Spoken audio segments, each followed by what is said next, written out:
Hello mga karehiyon! Heto na naman tayo sa mas pinagandang show ng CLTV 36. Ako si Dalsa Montalban Hizon at ito ang Tatak Central Luzon.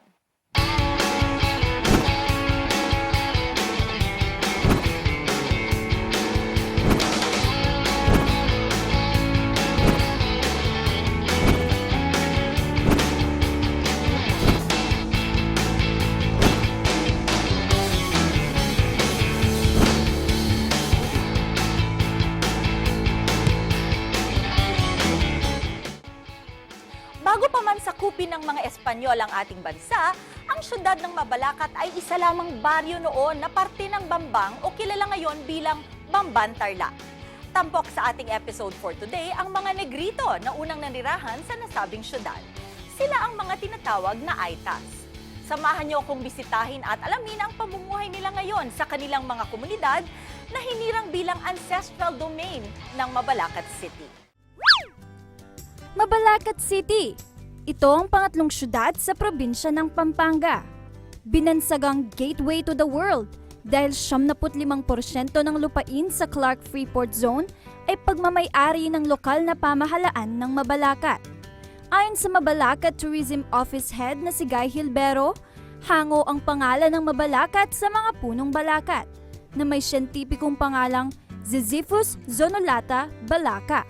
Ang Mabalacat, ang ibig sabihin niyan ay galing sa puno na balakat. It's a fourth class timber. Yung fourth class timber, yung medyo malambot na pwedeng magawang toothpick, pwedeng magawang chopstick. So very soft siya. So yung word na ibig sabihin full of, maraming balakat, kaya Mabalacat. Yun ang pangalan ng Mabalacat. Sa ngayon, kaunti na lamang ang mga nasabing puno sa syudad. Marahil ito ay dahil sa unti-unting pag-usbong ng modernisasyon rito. Ngunit sa bakuran ng opisina ni Guy Hilbero, makikita itong 3 taong gulang na puno ng balakat.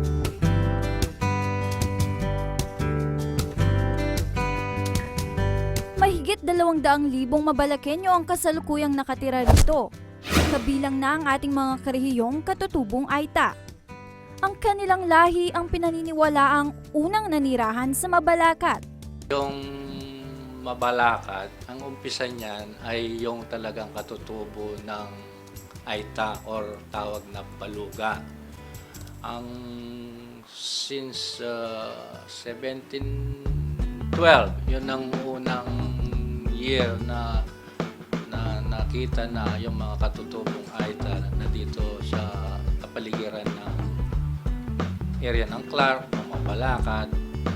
Sila yung naunang settler dito, more or less, na galing siguro sila dyan sa kapundukan ng Pinatubo Mountain Ranges. Sa katunayan, malaki ang naging kontribusyon nila sa mayamang kasaysayan ng Mabalacat City. Patunay rito ang isang Negrito na sinasabing unang naging pinuno ng Mabalacat. Ang naunang kabesa or yung parang head chieftain nila noon, pangalan niya ay Karagan or Garangan. Si Karagan o Garangan, sila yung unang settler nga, tapos nag-evolve ang Mabalacat, nagkaasawa siya yung Loreliana Tolentino. So sila yung naging unang kabesa, parang barangay captain ngayon. At noong ika-28 ng Pebrero 2008, unang ipinagdiwang ang Karagan Festival na may layong parangalan ang nasabing Negrito chieftain ng Mabalacat. Ang Karagan Festival ay isang inaabangang pagdiriwang ngayon dahil sa magagarbong street dancing ng mga Mabalakenyos at mga Aita mismo.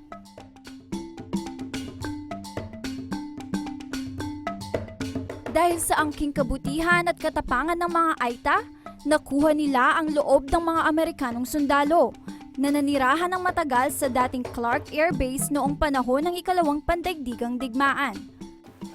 Yung mga ibang nagawa nilang contribution sa Amerikano, tulad ng panahon ng giyera, yung mga katutubong Aita, marami silang natulungan na sundalong Amerikano na nagtatago sa kabundukan, tapos nag-survive yon.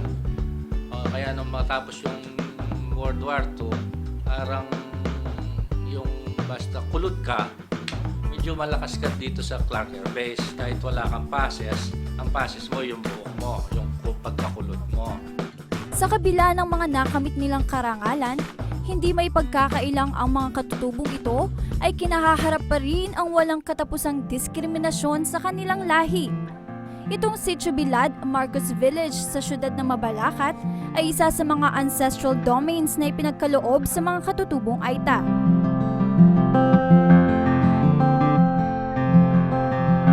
Simple ang pamumuhay, ngunit bakas na ang modernisasyon sa kanilang kultura. Sa kasuotan, pananalita o pamamaraan man ng pamumuhay, ibang-iba na sa dati nilang nakagawian. Bagamat may iilan pa na sumusunod pa rin sa sinauna nilang kultura, aminado si Marcelo Sumilang, chairman ng TUWA o Organisasyon ng mga Matatanda sa Sitio Bilad, na isa na raw pangangailangan para sa kanilang lahi ang makisalamuha at makihalo sa mga tao ng modernong panahon. Pero ako na nga ang kanino, no? Sa akin nga talaga, ayaw ko na sanang ipakita ang dati naming kaugalian. Bakit? Kung minsan nga, pinagtatawanan kami.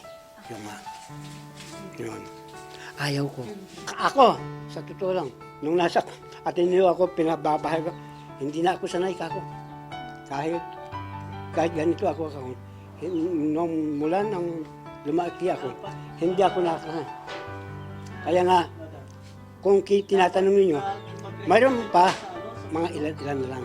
Sa kabila ng mga natatanggap nilang pangangantsaw, may ituturing na isa pa ring yaman ang kanilang kultura. Nandyan pa rin ang pagpapahalaga sa mga sinaunang kagamitan tulad ng pana at palaso na ginagamit sa pangangaso. Pati ang mga ritual na kahit na hindi na masyadong isinasagawa, pinapahalagahan pa rin. Ipinakita ng mga ito ang kanilang war dance. Isinasayaw ito sa araw ng mga Aita na ginaganap tuwing buwan ng Nobyembre.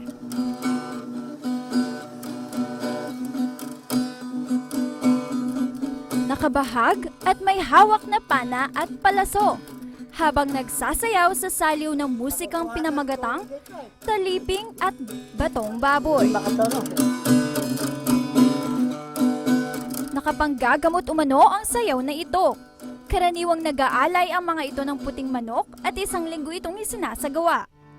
Sa kasalukuyan, aktibo ang mga karehiyon nating Aita sa paggawa ng mga native handicrafts. Mga kwan, yung pana, plot, ang tawag sa amin, blogan, at saka yung pito, yung plot na sinasabi nyo, yung naghuhuni, parang ibon. Anong tawag kasi no? At saka yung crossbow, at saka ano pa, yung mga ginagawa dito, spear, yun. Yun ang alam kong dati na mayroon pang ngayon. At saka yung trompo. Bagamat marami na raw ang mas piniling magtrabaho na lamang sa kabayanan, pinagkakaabalahan pa rin ng iilan ang pagtatanim at pamumuso o pangunguha ng mga puso ng saging sa kabundukan. Dito sa Sitio Quadra sa siyudad pa rin ng Mabalacat, matatagpuan ng mahigit 160 mga Aita. 2 taon pa lamang ang sitio na ito na may mahigit 80 pamamahay. Nagngangalang Tasyo Kanduli ang chieftain o pinuno ng kanilang komunidad. At ito po yung baryo namin po ay bagong baryo, Sitio Quadra. At ngayon dito po na po kami mananatili. Kaya po itong lugar na ito, pinagsikapan po namin ng lahat ng may bahay rito po sa Sitio Quadra. Ito na po yung aming pananim. Ang pamumuhay namin dito, simple lang po. Simple ang pamumuhay namin dahil nagpapakatanim kami para at least po kahit oras at hinahabol namin sa kagutuman.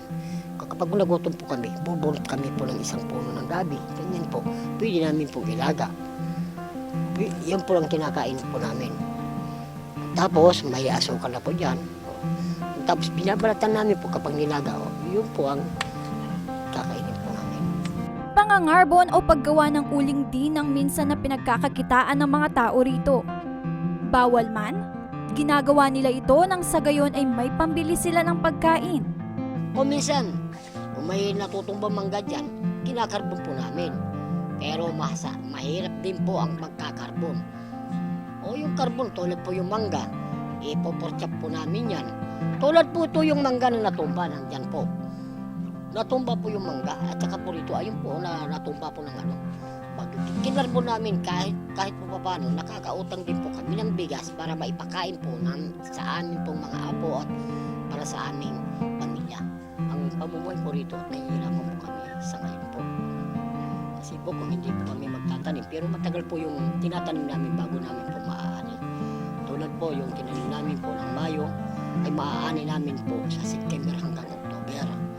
Kasi wala po kaming trabaho, wala namang po, hindi po kami nakapag-aral na maayos. Kaya ang inaano namin po rito ay nagtatsaga.